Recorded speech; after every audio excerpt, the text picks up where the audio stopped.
Hi friends, వేదాలు, గ్రంథాలు మరియు పురాణాల ప్రకారం మన బ్రహ్మాండంలో 14 లోకాలున్నాయి. ఈ 14 లోకాల్లో భూలోకం 7వ స్థానంలో ఉంది. భూలోకం పైన 6 లోకాలున్నాయి. వీటిని ఊర్ధ్వలోకాలు అంటారు. ఆ మధ్యలోకం ఉంటుంది. దీంట్లో కేవలం ఒకే ఒక్క లోకం ఉంది. అదే మన భూలోకం. భూమి కింద 7 లోకాలున్నాయి. వీటిని అధర్వలోకాలు అంటారు. ఈ వీడియోలో మనం ఈ అన్ని లోకాల గురించి మాట్లాడుకుందాం. అందుకని ఈ వీడియోని ఎక్కడా స్కిప్ చేయకుండా పూర్తిగా చూడండి. మరింకెందుకు ఆలస్యం, let's start our today's episode. ముందుగా ఊర్ధ్వలోకాల గురించి మాట్లాడుకుందాం. దీంట్లో 6 లోకాలున్నాయని ఆల్రెడీ మనం చెప్పుకున్నాం. ఒకటి సత్యలోకం. సత్యలోకాన్ని బ్రహ్మలోకం అని కూడా అంటారు. సత్యలోకం అన్ని లోకాల కంటే పైన ఉంటుంది. ఈ లోకంలో సృష్టికర్త అయిన బ్రహ్మదేవుడు నివసిస్తాడు. ఇక్కడ బ్రహ్మతో పాటు తన పత్ని అయిన సరస్వతీదేవి కూడా ఉంటుంది. వీళ్ళిద్దరితో పాటు ఎన్నో సంవత్సరాలు తపస్సు చేసిన కొన్ని మంచి ఆత్మలు కూడా ఉంటాయి. 2 తపలోకం. ఈ లోకంలో 4 పిల్లలు నివసిస్తారు. ఈ 4 పేర్లు సనాత్, సనక్, సనందన్ మరియు సనాథన్. తపలోకం సత్యలోకం నుంచి 12 కోట్ల యోజనాల కింద ఉంది. గ్రంథాల ప్రకారం 4 మైళ్లను 1 యోజన అంటారు. అయితే ఈ లోకంలో ఉన్న 4 బాలురు కూడా శ్రీ మహావిష్ణువు యొక్క అవతారాలుగా చెప్పుకుంటారు. వీళ్లు జ్ఞానశక్తికి అధిపతులు. ఈ 4 కూడా అమరులు, అంటే వీళ్లకి మరణం అనేది లేదు. వీళ్ల శరీరం కేవలం 5 సంవత్సరాల పిల్లవాడిలా ఉంటుంది. ఈ 4 యొక్క పవిత్రత, మంచి మనసుల కారణంగా వీళ్లకి అన్ని లోకాలకి వెళ్లే అనుమతి ఉంటుంది. అంతేకాదు శ్రీ మహావిష్ణువు యొక్క వైకుంఠానికి కూడా వెళ్లే అనుమతి ఉంటుంది. తపలోకంలో ఈ 4 బాలురు ఎప్పుడూ తపస్సు చేస్తూ ఉంటారు. అందువల్ల ఈ లోకాన్ని తపలోకం అంటారు. 3 జనకలోకం. తపలోకం నుంచి 8 కోట్ల యోజనాల కింద జనకలోకం ఉంది. ఈ లోకంలో విరాజ్ అనే దేవుడు నివసిస్తాడు. 4 మహరలోకం.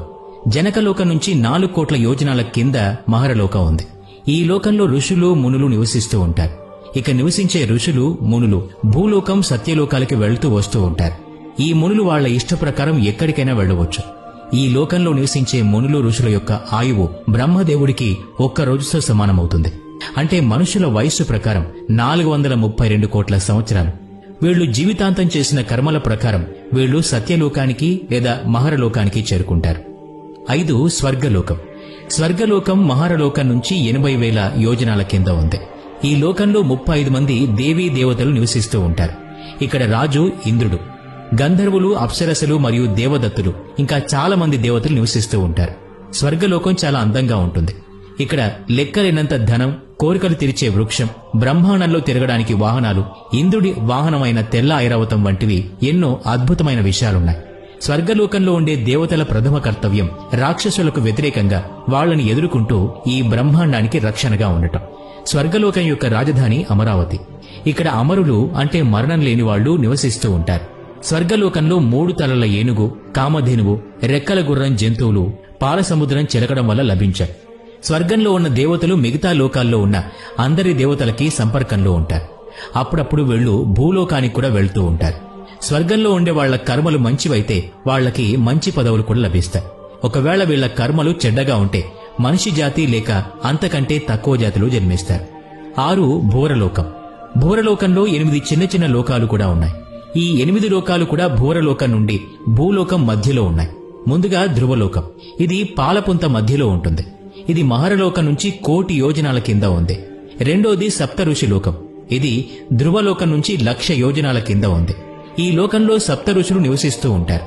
ఈ సప్త ఋషులు కూడా భూలోక వాసులకి దిశానిర్దేశం చేస్తూ ఉంటారు. 3వది నక్షత్రలోకం. 4వది సౌరమండలం. 5వది సూర్యలోకం. సూర్యలోకం భూమి నుండి 1,00,000 యోజనాల దూరంలో ఉంది. 6వది చంద్రలోకం. చంద్రలోకం భూలోకం నుండి 30,000 యోజనాల దూరంలో ఉంది. ఈ లోకంలో చంద్రదేవుడు నివాసం ఉంటాడు. 7వది రాహుకేతు లోకం. మరియు చివరిగా 8వది అంతరిక్ష లోకం. ఈ లోకాన్ని ఆకాశలోకం అని కూడా అంటారు. ఇది భూమి నుంచి కేవలం కొన్ని యోజనాల పైన మాత్రమే ఉంది. అంతరిక్ష లోకంలో గాలి మబ్బులు ఉంటాయి. ఈ లోకంలో యక్షులు, పిశాచాలు మరియు భూతాలు నివాసం ఉంటాయి. 7 భూలోకం. 14 లోకాల్లో భూలోకం 7వ స్థానంలో ఉంటుంది. ఈ లోకంలో మనుషులతో పాటు ఎన్నో జీవులు నివాసం ఉంటాయి. భూలోకాన్ని మధ్యలోకం, మృత్యులోకం మరియు పాపపుణ్యలోకం అని కూడా అంటారు. ఈ లోకం పూర్తిగా సమయం యొక్క కంట్రోల్లో ఉంటుంది. భూమి మీద ఉన్న ఏ జీవి అయినా కూడా ఒకానొక సమయంలో అంతమవ్వాల్సిందే. ఇప్పుడు అధర్వ లోకాల గురించి తెలుసుకుందాం. భూమి కింద ఉన్న ఈ 7 లోకాల్లో ఎవరెవరు నివసిస్తారు అని కూడా మాట్లాడుకుందాం. 8 అతాళలోకం. ఇక్కడ బాల అనే అసురరాజు నివసిస్తూ ఉంటాడు. ఇతను మయాసురుడి పుత్రుడు. ఈ లోకం అంతా కూడా ఎన్నో మాయలతో నిండి ఉంటుంది. 9 వితల లోకం. ఈ లోకంలో శివుడి యొక్క ఒక రూపం ఉంటుంది. అందువల్ల వితల లోకాన్ని హతకేశ్వర అని కూడా అంటారు. అలాగే ఈ లోకంలో హాట్కీ అనే నది కూడా ప్రవహిస్తూ ఉంటుంది. ఈ నదిలో చాలా బంగారం ఉంది. అందువల్లే ఈ లోకంలో నివాసం ఉన్న వాళ్ళందరి దగ్గర కూడా లెక్కలేనంత బంగారం ఉంటుంది. 10 సుతల లోకం. ఈ లోకంలో నారాయణుడి భక్తుడైన బలి చక్రవర్తి నివాసం ఉన్నాడు. బలి చక్రవర్తిని రాక్షసులు అందరిలో కూడా పవిత్రమైన రాక్షసుడిగా చెప్పుకుంటారు. సుతల లోకాన్ని విశ్వకర్మ తయారు చేశాడు. మీలో చాలా మందికి బలి చక్రవర్తి స్టోరీ తెలిసే ఉంటుంది. శ్రీ మహావిష్ణువు వామన అవతారంలో బలి చక్రవర్తిని 3 అడుగుల భూమి అడుగుతాడు. అలా వామనుడు భూమి ఆకాశం మీద 2 అడుగులు వేసి 3వ అడుగు ఎక్కడ వేయాలి అని బలిని అడుగుతాడు. అప్పుడు బలి తన శిరస్సు మీద వేయమని చెప్తాడు. అలా వామనుడు 3వ అడుగు బలి శిరస్సు మీద వేసి అతన్ని సుతల లోకానికి పంపించేస్తాడు. బలి ఇచ్చిన మాట నిలబెట్టుకున్నందుకు శ్రీ మహావిష్ణువు ప్రసన్నుడయ్యాడు. అప్పుడు విష్ణువు ఎప్పటికైనా దేవలోకానికి రాజుని చేస్తాను అని బలికి వరాన్నిచ్చాడు. 11 తల్తాల లోకం. ఇక్కడ మాయా అనే అసురుడు నివాసం ఉంటాడు.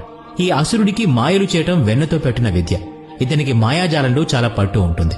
12 మహతాల లోకం. ఈ లోకంలో కశ్యప మహర్షి పత్ని నుంచి ఉత్పన్నమైన సర్వసర్పాల సముదాయం ఉంటుంది. వీటిలో కుక్, కాలియా, నక్షక్, సుశీల్ మరియు ఆది అనే పేరుగల సర్పాలు నివాసం ఉంటాయి. 13 రస్తాల లోకం. ఈ లోకాన్ని రాక్షసుల యొక్క ఇల్లు అని కూడా అంటారు. ఈ లోకంలో ఎంతో శక్తివంతమైన దానవులు, దైత్యులు నివాసం ఉంటారు. ఈ లోకంలో ఉండే రాక్షసుడు దేవతలకి చిరకాల శత్రువుడు. 14 పాతాళ లోకం. ఈ లోకంలో శమ్య, కొల్కి, మహాసేన్య, సోహిత్, ధనంజయ, ధృతరాష్ట్ర, సంగసుర్, అఖ్తర్ మరియు దేవదత్ లాంటి ఎంతో ప్రమాదకరమైన నాగులుంటాయి. ఈ లోకానికి రాజు వాసుకి. పాతాళ లోకం రాజధాని భోగవతిలో వాసుకి నివాసం ఉంటాడు. ఒకానొక సమయంలో నారదుడు పాతాళ లోకం నుంచి స్వర్గలోకానికి వెళ్లాడు. అప్పుడు నారదుడు పాతాళ లోకం స్వర్గలోకం కంటే ఎంతో అందంగా ఉంది అని ఇంద్రుడితో చెప్తాడు. పాతాళ లోకంలో సూర్యుడి ప్రకాశం లేనందువల్ల నాగుల తల మీద నాగమణులు ఎంత ఎక్కువగా ప్రకాశిస్తాయంటే ఆ వెలుతురుతో పూర్తి పాతాళ లోకం మెరుస్తూ ఉంటుంది. అలాగే ఈ లోకంలో అందమైన నదులు, సరోవరాలు కూడా ఉన్నాయి. పాతాళ లోకం కింద 2 లోకాలున్నాయి. దీంట్లో మొదటిది పితృలోకం.